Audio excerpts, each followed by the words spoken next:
Globalisasi atau integrasi internasional adalah proses integrasi dan interaksi bertahap di antara entitas, individu, dan negara yang berbeda di seluruh dunia. Pertama, politik. Kegiatan politik yang didominasi oleh negara-negara maju berpengaruh terhadap kondisi politik di negara berkembang, seperti di Indonesia. Sebagai contoh, adanya intervensi dan negara maju mengenai kebijakan politik di negara berkembang dalam upaya menciptakan rasa ketergantungan. Kedua, budaya. Globalisasi menyebabkan pertukaran budaya semakin mudah.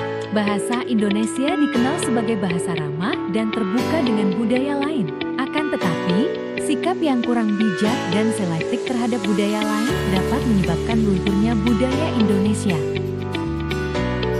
Ketiga, ekonomi. Tantangan pada sistem pasar bebas menuntut adanya persaingan produk-produk agar mampu diterima pasar dunia. Oleh karena itu, globalisasi mendorong persaingan agar setiap pihak mampu menunjukkan potensi terbaik yang dimiliki.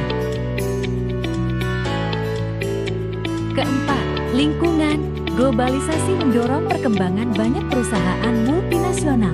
Kegiatan produksi perusahaan multinasional yang tidak memperhatikan kelestarian lingkungan dapat menyebabkan kerusakan lingkungan, misalnya terjadi banjir dan tanah longsor, karena banyaknya pembukaan tanah hijau untuk dijadikan kawasan industri. Kelima, pendidikan. Pendidikan menjadi segmen penting dalam kemajuan bangsa-bangsa di dunia.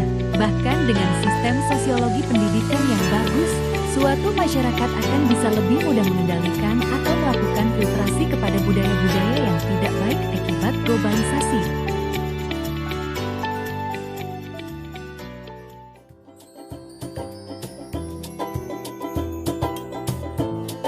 Banyak berdirinya berbagai perusahaan asing di Indonesia merupakan fenomena yang terjadi pada era globalisasi saat ini. Dampak positif dan negatif. Globalisasi dari fenomena ini dapat dikatakan jikalau globalisasi seperti dua mata pisau. Yang satu adalah negatif dengan tidak memberdayakan dan mengoptimalkan kemampuan sumber daya manusia sehingga tidak bisa berkembang.